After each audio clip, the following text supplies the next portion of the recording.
Kuya Tommy's lesson for the day is mahalin natin ang mga tao habang nabubuhay pa sila. Bakit?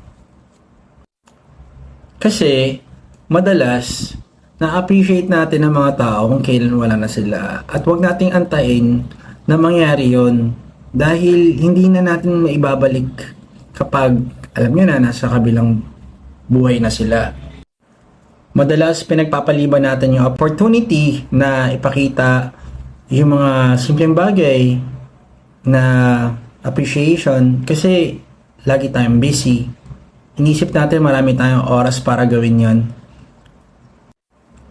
Pero tulad nga ng mga nangyayari recently sa mundo, sa isang iglap, pwedeng mabago ang lahat. Hindi natin alam kung kailan sila mawawala sa ating tabi.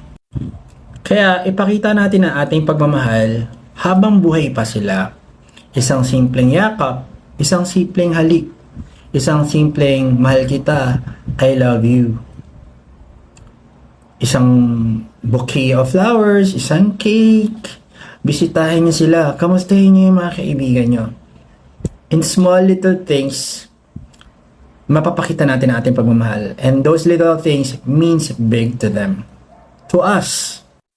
Huwag nating hayaan ang mga salitang mahal kita or I love you ay sabihin lang natin sa kanilang libingan. Mas magandang marinig nila ito habang buhay pa sila. Mahalin natin ang ating mga kaibigan, ang ating mga magulang, ang ating pamilya, mga taong espesyal sa buhay natin. Habang nabubuhay pa sila, bigyan natin sila ng atensyon. Dahil, tandaan nyo, kapag wala na sila, ang pagsisisi ay nasa huli. So, give them flowers while they are still alive. Because they cannot smell it anymore when they're 6 feet under. Remember that. Anyways, that's the lesson for the day, and I love you all. Mwah!